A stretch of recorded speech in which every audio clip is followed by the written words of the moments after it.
يا معاشر المسلمين والزمرة المؤمنين رحمكم الله، روي عن أبي هريرة رضي الله عنه أنه قال: قال رسول الله صلى الله عليه وسلم: إن يوم الجمعة سيد الأيام، حج الفقراء وعيد المساكين، الخطبتان فيها مقام ركعتين من الظهر. وقال النبي صلى الله عليه وسلم: فإذا صعد الخطيب على المنبر فلا يتكلمن أحدكم، ومن يتكلم فقد لغى، ومن لغى فلا جمعة له. أنصتوا واسمعوا وأطيعوا رحمكم الله. أنصتوا واسمعوا وأطيعوا رحمكم الله. أنصتوا واسمعوا وأطيعوا جميعا رحمكم الله. اللهم صل على سيدنا محمد في الأولين. اللهم صل على سيدنا محمد في الآخرين. اللهم صل على سيدنا محمد في الملأ الأعلى إلى يوم الدين. آمين يا رب العالمين. اللهم قوي الإسلام والإيمان من المسلمين والمسلمات والمؤمنين والمؤمنات الأحياء منهم والأموات. رب اختم لنا منك بالخير ويا خير الناصرين برحمتك يا أرحم الراحمين. Assalamualaikum warahmatullahi wabarakatuh. Allahu Akbar, Allahu Akbar, Allahu Akbar,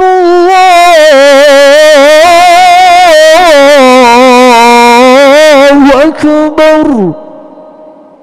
Asyhadu an la ilaha illallah. Asyhadu an la ilaha illallah.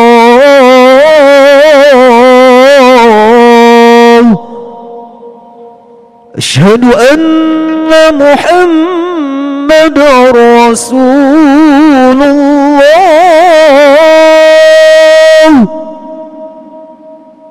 Asyhadu anna Muhammadar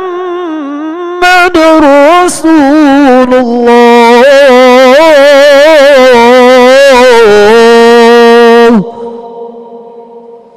Hayya 'alas salah,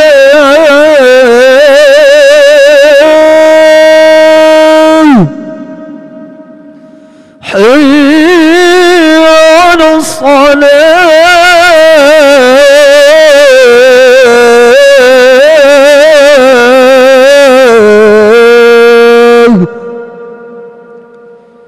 حي على الفلاح،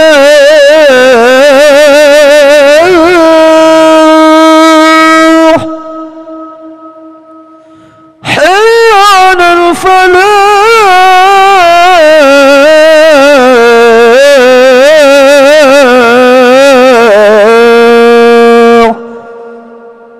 الله أكبر، الله أكبر. لا إله إلا الله.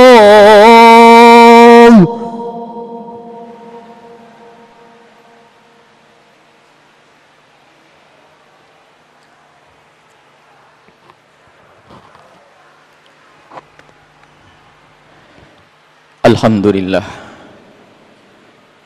nahmaduhu subhanahu wa ta'ala hamdan yuwafi ni'amahu wa yukafi'u mazidah. Ya Rabbana lakal hamdu kama yanbaghi li jalali wajhika wa 'azimi sultanik. سبحانك لا نحصي ثناء عليك أنت كما أثنيت على نفسك فلك الحمد ولك الشكر على ذلك اللهم صل وسلم على حبيبك سيدنا محمد وعلى آله المطهرين وأصحابه الطيبين والتابعين لهم بإحسان إلى يوم الدين اللهم يا ربنا أكرمنا بمحبة حبيبك سيدنا محمد وارزقنا حسن متابعة سنة حبيبك سيدنا محمد واحشرنا يوم القيامة مع زمرته وتحت لوائه كما جمعتنا في هذا اليوم المبارك يا ربنا اجمعنا يوم القيامة مع حبيبك سيدنا محمد ارزقنا يا ربنا التوبة قبل الموت والشهادة عند الموت والجنة بعد الموت أما بعد معاشر المسلمين اتقوا الله حق تقاته ولا تموتن إلا وأنتم مسlimun. Hadirin majelis Jumat yang semoga senantiasa dijaga oleh Allah Subhanahu wa taala, dibimbing oleh Allah Subhanahu wa taala, diberi oleh Allah hati yang benar-benar kenal kepada Nabi sallallahu alaihi wasallam. Kita tidak akan kenal Jumat kecuali melalui Nabi sallallahu alaihi wasallam. Kita tidak kenal solat, tidak kenal puasa, tidak kenal ibadah, tidak kenal bagaimana kita mendekatkan kepada Allah kecuali karena Nabi Muhammad sallallahu alaihi wasallam. Tidak ada pintu kepada Allah kecuali melalui pintu Nabi sallallahu alaihi wasallam. Dan sungguh agungnya Nabi, mulianya Nabi, dimuliakan dan diagungkan oleh Allah. Wa rafa'na laka dzikrak. Wahai Muhammad, telah aku angkat penyebutanmu, aku angkat penyebutan namamu. Nabi Muhammad diagungkan oleh Allah. Wa innaka la'ala khuluqin azim. Wahai Muhammad, sungguh engkau berada pada akhlak yang sangat agung. Agung yang mengatakan agung dan yang maha agung. Kalau zat yang maha agung menyebut sesuatu agung, tentu agung yang sesungguhnya. Nabi Muhammad Nabi agung, Nabi Muhammad Nabi besar. Dan kenalilah nabimu jika engkau ingin bersanding dengan Nabi agung, Nabi besar, Nabi Muhammad sallallahu alaihi wasallam. Kalau kita ingin mengagungkan Nabi, harus kita contoh para sahabat sallallahu alaihi wasallam. Bagaimana para sahabat Nabi memuliakan Nabi Muhammad sallallahu alaihi wasallam. Mereka ngerti Nabi Muhammad diangkat oleh Allah, dimuliakan oleh Allah, maka para sahabat pun berlomba-lomba untuk bisa mengagungkan dan memuliakan Nabi sallallahu alaihi wasallam. Innama ana basyarun mithlukum. Jangan sampai firman, jangan sampai kalimat-kalimat yang sering didengar oleh sebagian orang bahwasanya, hei manusia, aku adalah seperti kalian. Nabi Muhammad mengatakan bahwasanya, dalam Nabi Muhammad menyebutkan atas perintah Allah untuk berkata, ana basyarun mithlukum, aku adalah manusia seperti kalian semuanya. Makna kesamaan di sini bukan kita seperti Nabi Muhammad, bukan, akan tapi Nabi Muhammad dihadirkan oleh Allah dalam bentuk manusia agar kita bisa meniru bagaimana cara tidur yang baik, bagaimana cara berjalan yang baik. Jangan hanya sampai di sini membaca ayat innama ana basyarun mithlukum, aku manusia seperti kalian. Kalau hanya menyamakan Nabi, menganggap Nabi sebagai manusia, Abu Jahal pun menganggap Nabi Muhammad sebagai manusia, Abu Lahab menganggap Nabi Muhammad sebagai manusia, dan kita pun menganggap Nabi Muhammad sebagai manusia. Apa kelebihan antara kita dengan Abu Jahal? Sama-sama menganggap Nabi Muhammad manusia. Ada kelanjutannya. Nabi Muhammad adalah manusia, diagungkan oleh Allah. Yuha ilayya, diberi wahyu, diberi syariat, dipilih oleh Allah Subhanahu wa taala. Diberi wahyu artinya dipilih oleh Allah. Nabi Muhammad manusia pilihan. Itulah kelebihan kita dibanding mereka yang hanya menganggap Nabi Muhammad sebagai manusia. Jangan sampai ada di antara kita mengatakan Nabi Muhammad manusia seperti aku. Tidak. Nabi Muhammad beda, bukan seperti engkau. Kalimat Nabi Muhammad seperti kita artinya agar kita bisa niru Nabi. Karena Nabi Muhammad dari manusia, bukan diutus dari bangsa malaikat. Nabi Muhammad diutus oleh Allah dari bangsa manusia agar kita bisa meniru semuanya, sehingga tidak ada alasan bagi kita untuk tidak meniru. Nabi Muhammad makan seperti kita makan, sehingga untuk berpuasa pun kita bisa bersuri toladan kepada Nabi Muhammad sallallahu alaihi wasallam. Ada kelebihan di sini. Perbedaan antara kita dengan Abu Jahal, kalau hanya orang mengatakan, orang hanya berkata Nabi Muhammad sama seperti kita, itu artinya kita nggak beda dengan Abu Jahal. Kelebihan kita adalah kita mengagungkan Nabi Muhammad, karena Nabi Muhammad diagungkan oleh Allah, dan ini dicontohkan oleh para sahabat Nabi sallallahu alaihi wasallam. Bagaimana Nabi Muhammad diagungkan? Yang diagungkan bukan syariatnya saja. Sebagian orang berkata bahwa yang perlu dimuliakan, yang perlu diagungkan dari Nabi Muhammad hanya syariatnya saja, agama yang dibawanya saja. Ini adalah kebodohan terhadap Nabi. Tidak kenal Nabi, kenalilah Nabimu dengan riwayat-riwayat yang sahih dari Nabi sallallahu alaihi wasallam. Yang perlu diagungkan dari Nabi bukan sekedar syariatnya, akan tapi jasadnya Nabi pun perlu dimuliakan dan diagungkan. Yang tidak memuliakan jasadnya Nabi belum memuliakan Nabi. Semua yang ada sangkut pautnya dengan Nabi pun perlu kita muliakan. Tidak berlebihan kalau kita memuliakan Nabi, bahkan keringat Nabi pun perlu kita agungkan. Kita agungkan dia. Bahkan riwayat sahihah Imam Bukhari meriwayatkan, waktu Urwah ditanya oleh orang kafir Quraisy untuk menyifati Nabi Muhammad, bagaimana Muhammad itu, kemudian Urwah berkata, aku pernah ke Persia, aku pernah ke Kaisaran Roma, aku pernah ke negeri-negeri, aku tidak pernah itu ahadun a'adzama ahadan ma'adzama ashabu Muhammadin Muhammada. Aku melihat orang-orang mengagungkan sahabatnya, tapi tidak pernah aku lihat seperti ashabnya Nabi Muhammad, sahabat Nabi Muhammad mengagungkan Nabi Muhammad. Diriwayatkan oleh Imam Bukhari, bagaimana mengagungkannya? Bukan saja mengambil syariatnya, bukan saja di saat diperintah menjalankan perintah, di saat berhenti tidak. Disebutkan mata naqama Muhammadan illa waqa'a fi kaffi rajulin minhum fadallaka biha wajahu, sampai derajat dikatakan oleh Urwah, sehingga orang-orang kafir mendengar itu gemeteran ketakutan. Mengagungkannya sahabat Nabi kepada sahabat Nabi, sampai Nabi Muhammad tidak membuang dahak kecuali jatuh di telapak tangan salah satu dari mereka, kemudian diusapkan di wajah mereka dan badan mereka. Dahak Nabi Muhammad. Hadis riwayat Imam Bukhari. Kurang apa? Kurang jelas. Imam Bukhari meriwayatkan bahwasanya Nabi Muhammad tidak buang dahak kecuali disambut oleh salah satu sahabat Nabi, fadallaka biha wajahu, dan ini makna pengagungan. Pengagungan kepada dahak Nabi sallallahu alaihi wasallam. Dan lanjutan hadis yang diriwayatkan oleh Imam Bukhari, wa kadu ayyaktatilu fi wudu'ihi sallallahu alaihi wasallam. Mereka berebut kayak mau bunuh-bunuhan, berebut mengambil bekas wudunya Nabi sallallahu alaihi wasallam. Ada apa dengan air bekas air wudu? Ada apa dengan dahak Nabi sallallahu alaihi wasallam? Itu bukan syariat, akan tapi itulah yang dilakukan sahabat Nabi. Contoh kita yang dilakukan sahabat Nabi mengagungkan sampai dahak Nabi sallallahu alaihi wasallam. Nabi Muhammad tidak potong rambut kecuali dikerumuni sahabat Nabi, tidak ingin ada satu rambut pun yang jatuh ke bumi, ditangkap dan disimpan. Dan salah satu sahabat yang menyimpan rambut Nabi sallallahu alaihi wasallam adalah Sayyidina Khalid bin Walid, seorang panglima besar. Beliau adalah jago di dalam berperang, dia menyerbu musuh, menyerbu lawan dengan gagah dan penuh berani. Suatu ketika Sayyidina Khalid bin Walid di saat ramai, di saat dalam kancah peperangan, di saat berkecamuknya perang, tiba-tiba Khalid bin Walid berbalik, kemudian ditanya oleh para sahabat-sahabat beliau, Khalid, dalam keadaan perang seperti ini, kenapa engkau sempat-sempatnya balik? Apa yang kau cari? Ia berkata, kopiahku ketinggalan, topiku ketinggalan, kopiku jatuh. Ada apa dengan topi kita perang besar ini? Khalid bin Walid dengan suara lantang dan berkata, jangan remehkan topi itu, karena di kopiahku itu telah aku simpan rambutnya Nabi Muhammad sallallahu alaihi wasallam. Pengagungan para sahabat Nabi kepada rambut Nabi, pengagungan sahabat Nabi kepada dahak Nabi, kepada ludah Nabi sallallahu alaihi wasallam. Ini makna pengagungan yang perlu kita belajar dari sahabat Nabi sallallahu alaihi wasallam. Bukan kultus, bukan. Mengagungkan semua yang ada sangkut pautnya dengan Nabi adalah kewajiban dan dicontohkan oleh para sahabat Nabi sallallahu alaihi wasallam. Bukan saja sesuatu yang keluar dari diri Nabi sallallahu alaihi wasallam, sesuatu yang nempel pada Nabi pun diagungkan. Lihat itu Imam Muslim radhiyallahu anhu meriwayatkan dalam kitab sahihnya.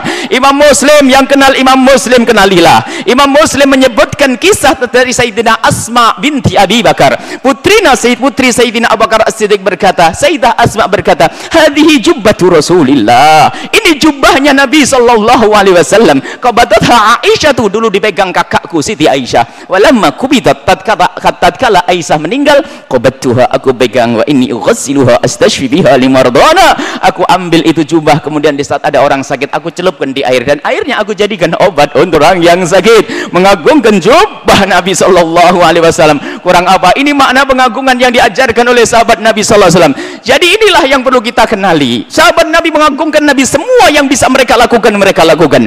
Intinya makna mengagungkan Nabi, dan mengagungkan Nabi tidak akan sampai kultus, karena tidak ada dari masa ke masa mengagungkan Nabi sampai menganggap Tuhan. La tutruni kama atratin nasara Isa bin Maryam. Dilarang memang oleh Rasulullah, jangan kultuskan aku, jangan berlebihan menyanjungku seperti orang-orang Nasrani menyanjung Isa.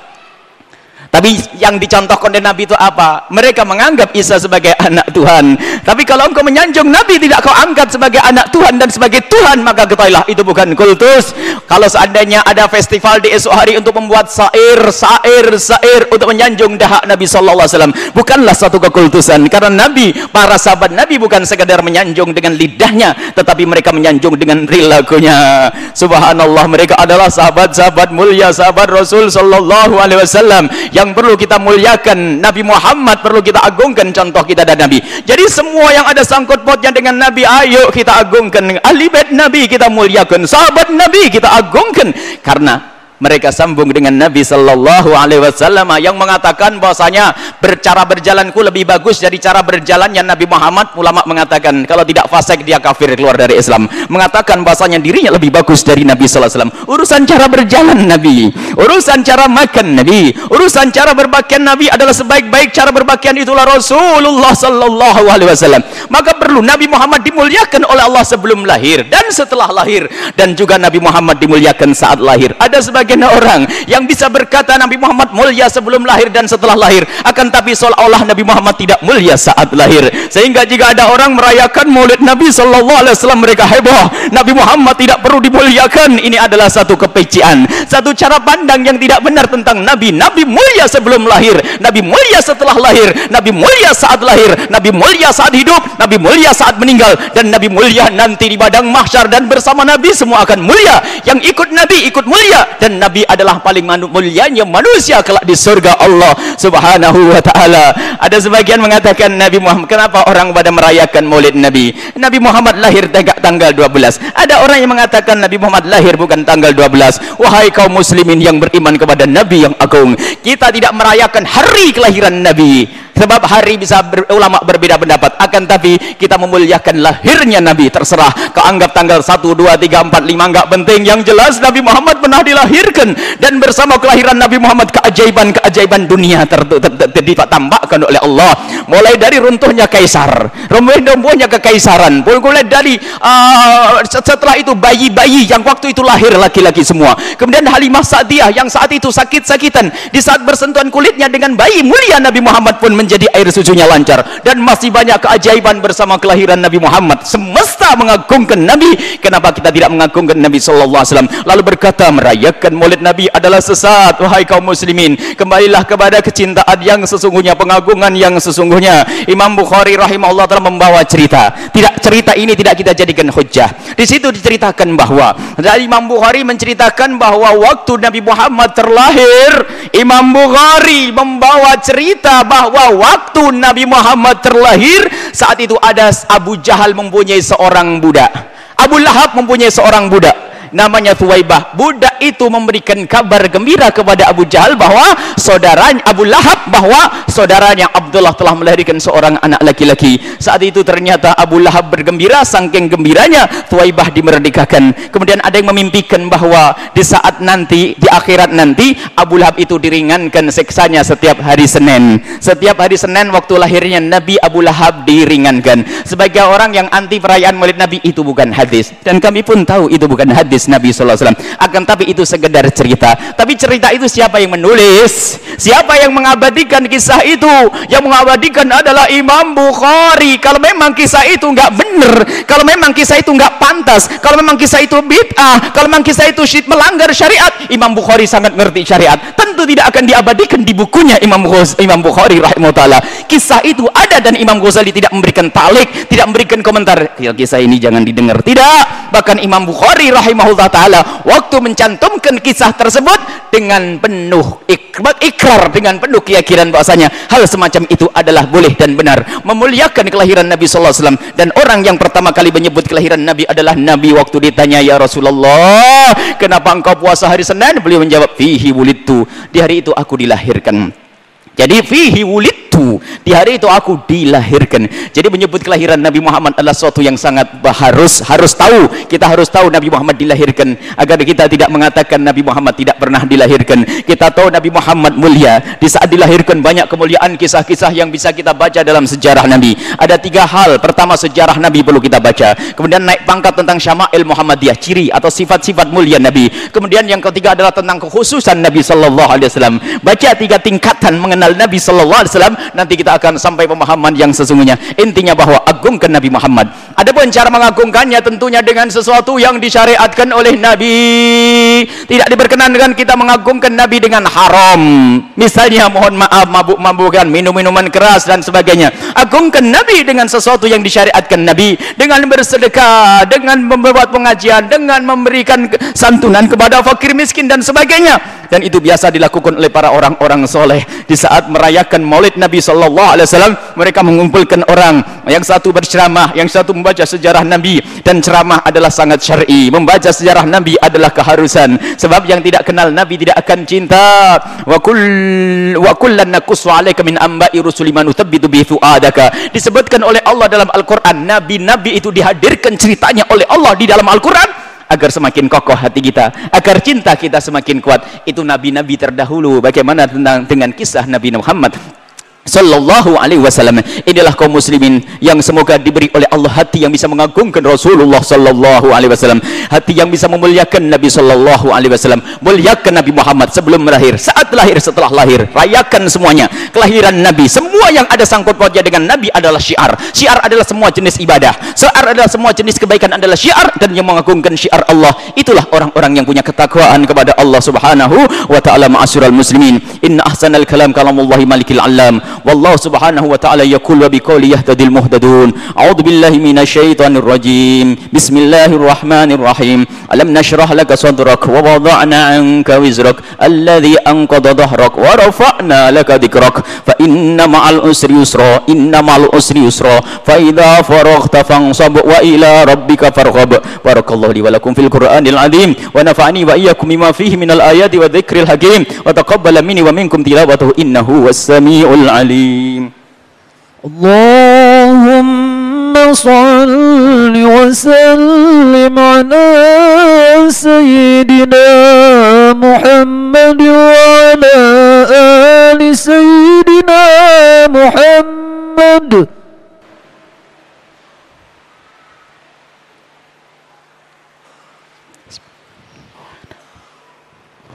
Alhamdulillah hamdan kama amar wa asyhadu an la ilaha illallah wahdahu la syarika lah irghaman liman jahada bihi wa kafar wa asyhadu anna sayyidana Muhammadan abduhu wa rasuluh sayyidul khalaiq wal bashar.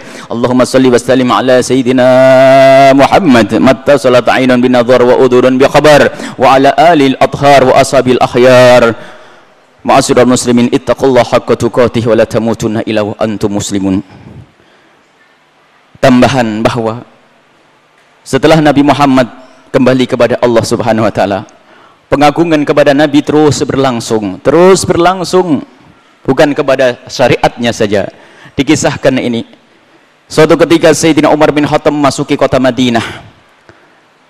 Beliau seorang khalifah, biasa memasuki gang-gang kota Madinah. Dan di saat memasuki salah satu gang kota Madinah, Nabi Muhammad melihat satu pemandangan yang berbeda, tidak seperti biasanya. Lalu Sayyidina Umar bin Khattab berpikir, sepertinya ada yang kurang di sini. Akhirnya Sayyidina Umar mikir-mikir, baru sadar ternyata ada yang hilang, yaitu talang. Kemudian Sayyidina Umar bin Khattab melihat kota Madinah. Mohon maaf. Sayyidina Umar Khattab melihat kota Madinah, melihat di kota Madinah itu ada satu pemandangan yang tidak menarik, yaitu talang.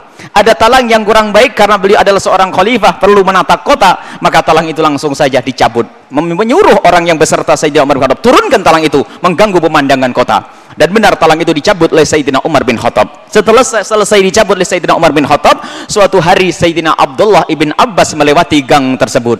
Dan di saat Sayyidina Abdullah bin Abbas melewati gang tersebut, melihat pemandangan yang kurang, noleh ke kiri ke kanan, lalu sadar bahwasanya yang hilang adalah talang. Kemudian Sayyidina Abdullah bin Abbas bertanya kepada orang kampung yang ada di situ, siapakah yang menurunkan talang itu? Orang kampung menjawab, yang menurunkan adalah khalifah. Menitikkan air mata Sayyidina Abdullah bin Abbas, segera bergegas kepada khalifah dan mengetuk pintu khalifah. Sayyidina Umar bin Khattab terkagetkan, karena orang besar seperti Abdullah bin Abbas tidak akan mengetuk pintu rumahnya kecuali dalam keadaan penting dan perlu. Kemudian bertanya, ada apa wahai Abdullah bin Abbas, engkau mengetuk pintu dalam waktu seperti ini? Sayyidina Abdullah bin Abbas bertanya, wahai khalifah, aku mau tanya, benarkah engkau yang menurunkan talang yang ada di gang di pojok kota Madinah itu? Sayyidina Umar bin Khattab menjawab, benar, aku yang menurunkannya, karena aku lihat talang itu tidak menarik ganggu pemandangan kota. Kemudian Sayyidina Abdullah bin Abbas dengan menitikkan air mata berkata, wahai khalifah, apakah kau tidak tahu bahwa yang memasang talang itu adalah Rasulullah? Seketika itu Sayyidina Umar bin Khattab terkaget dan mengucapkan, benarkah yang memasang adalah Rasulullah? Demi Allah, yang memasang Rasulullah wahai khalifah, dan aku yang membantunya. Kemudian Khalifah Umar berkata, kalau begitu Abdullah bin Abbas, ayo ikut aku. Kemana? Ke gudang. Untuk apa? Mengambil talang itu. Pergilah Sayyidina Umar bin Khattab bersama Abdullah bin Abbas ke gudang mengambil talang tersebut. Talang mau dibawa oleh Abdullah bin Abbas, biar aku yang membawa khalifah. Tidak, biar aku sendiri yang membawanya. Sayyidina Umar bin Khattab membawa talang tersebut ke pojok kota Madinah yang telah diturunkan talang dari tempat itu. Sesampainya di tempat itu, Sayyidina Umar bin Khattab, Abdullah bin Abbas, kau pasang talang itu. Kemudian Sayyidina Abdullah bin Abbas, baik. Sayyidina Abdullah bin Abbas berkata, baik khalifah. Ternyata waktu mengatakan baik, malah pergi Sayyidina Abdullah bin Abbas. Kemana kau wahai Abdullah bin Abbas? Ya khalifah, tempatnya tinggi, aku harus cari tangga untuk tatak, untuk injakanku. Khalifah Umar berkata, tidak perlu pakai tangga wahai Abdullah bin Abbas, injaklah tengkuk Umar bin Khattab yang telah berani menurunkan talangnya Rasulullah sallallahu alaihi wasallam. Ini makna yang harus kita hadirkan, kekaguman, memuliakan, mengagungkan Nabi sallallahu alaihi wasallam sampai urusan talang. Ini makna, marilah kita semua belajar dari para sahabat Nabi untuk memuliakan Rasulullah sallallahu alaihi wasallam. Innallaha wa malaikatahu yusalluna 'alan nabi ya ayyuhalladzina amanu sallu 'alaihi wa sallimu taslima. Ma'asyiral muslimin, ittaqullaha haqqa tuqatih wa la tamutunna illa wa antum muslimun. Mari kita berdoa, menengadahkan tangan mohon kepada Allah. Allahumma salli ala sayyidina Muhammad. Allahumma arhamna wa la tu'adzibna, wansurna wa la tahdulna, wa afina wa la tumridna, wa akrimna wa la tuhinna, wa athirna wa la tuhtur alaina, innaka ala kulli syai'in qadir. Allahumma ya Allah yang menyaksikan hati kami, ya Allah, ya Allah, engkau lebih tahu siapa kami dan hati kami. Jika hati kami kosong dari pengagungan kepada kekasihmu Nabi Muhammad, jika hati kami tidak bisa mengagungkan kekasihmu Nabi Muhammad, kami mohon detik ini, saat ini, berikan kepada hati kami hati yang bisa mengagungkan kekasihmu Nabi Muhammad, yang bisa mencintai kekasihmu Nabi Muhammad. Dan jadikanlah kami ya Allah hamba-hamba yang bisa melihat kekasihmu Nabi Muhammad di dunia sebelum di akhirat. Biarpun dalam mimpi-mimpi kami ya Allah, kami ingin bersama kekasihmu Nabi Muhammad di alam barzah, kami ingin bersama kekasihmu Nabi Muhammad kelak di padang mahsyar ya Allah, di saat orang-orang mulia yang bisa bersama kekasihmu Nabi Muhammad kemudian dibawa oleh kekasihmu Nabi Muhammad ke telaga Kautsar, lalu beliau memberikan kami air minum dari telaga Kautsar hingga kami tidak akan haus selama-lamanya. Ya Allah, kami ingin bersama kekasihmu Nabi Muhammad, kami ingin bersama kekasihmu Nabi Muhammad. Dan seperti engkau kumpulkan kami saat ini ya Allah, kumpulkan kami kelak di surga bersama kekasihmu Nabi Muhammad. Ya Allah, ada di antara hamba-hambamu yang mengaku mereka sambung hati dengan kekasihmu Nabi Muhammad, akan tapi ternyata kosong hatinya dari cinta kepada kekasihmu Nabi Muhammad. Engkau pencipta cinta, maka wujudkan kecintaan di hati kami, dan sungguh dengan cinta kami akan mengikuti kekasihmu Nabi Muhammad. Dengan cinta kami akan mudah meniru kekasihmu Nabi Muhammad. Dengan cinta kami mudah mengagungkan kekasihmu Nabi Muhammad. Ya Allah, ya Allah, wahidat yang mahal mulia, muliakan kami dengan kekasihmu Nabi Muhammad. Jadikan kami umat yang sesungguhnya dari kekasihmu Nabi Muhammad. Ya Allah, jauhkan kami dari belah bencana di hati kami, yaitu bencana kebencian kepada kekasihmu Nabi Muhammad, benci kepada semua yang dicintai kekasihmu Nabi Muhammad. Rindukan kami untuk menjalankan syariat kekasihmu Nabi Muhammad. Rindukan kami kepada semua yang dicintai kekasihmu Nabi Muhammad. Ya Allah, keluarga kekasih Nabi Muhammad, sahabat kekasihmu Nabi Muhammad, cara hidup kekasihmu Nabi Muhammad. Ya Allah, ya Allah, engkau yang menciptakan cinta, cinta, cinta, cinta. Ya Allah, berikan kepada hati kami kecintaan yang sesungguhnya ya Allah. Allahumma ya Allah, habib ilaina ma habbahu habibuka sayyidina Muhammad. Berikan kepada kepada kami kecintaan kepada semua yang dicintai oleh kekasihmu Nabi Muhammad. Ya Allah, Allahumma warda 'anil khulafa'ir rasyidin alladzina qada bil haqqi wa kanu bihi ya'dilun sadatina Abi Bakrin wa Umar wa Uthman wa Ash'az wa sairi ashabi rasulika al-ajma'in. Allahumma ya Rabbana, Allahumma ya Rabbana adfa'anna al-bala' wal waba' waz zina waz zalazil wal mihan ma dhahara minha wa ma batan. Allahumma aslihna wa aslih man bi salahi salahul Islam wal muslimin. Allahumma la tuhlikna ya Rabbana, la tuhlikna wa ahlik man fi halaki salahul Islam wal muslimin. Allahumma a'izzal Islam wal muslimin wansur man nasara al Islam wal muslimin wakhdhul man khadhala al Islam wal muslimin. Allahumma ahlik a'da al muslimina fi Palestin. Allahumma ahlik a'da al muslimina fi Palestin. Allahumma ahlik a'da al muslimina fi Palestin. Allahumma ya Rabbana unsuril muslimina fi Palestin wansuril muslimina fi biladil muslimin wansuril muslimina jami'an. Allahumma ya Allah, ya Allah, Allahumma arhamna jami'an. Allahumma arham walidina. Allahumma fir lil muslimina wal muslimat wal mu'minina wal mu'minat al ahya'i minhum wal amwat bi rahmatika ya arhamar rahimin, ya arhamar rahimin, ya arhamar rahimin. Ma'asyiral muslimin, innallaha ya'muru bil 'adli wal ihsani wa ita'i dzil qurba wa yanha 'anil fahsya'i wal munkari wal baghi ya'idukum la'allakum tadhakkarun. Was'alullahal 'azim yu'tikum wadhkurullahal 'azim yadhkurkum wa la dzikrullahi akbar.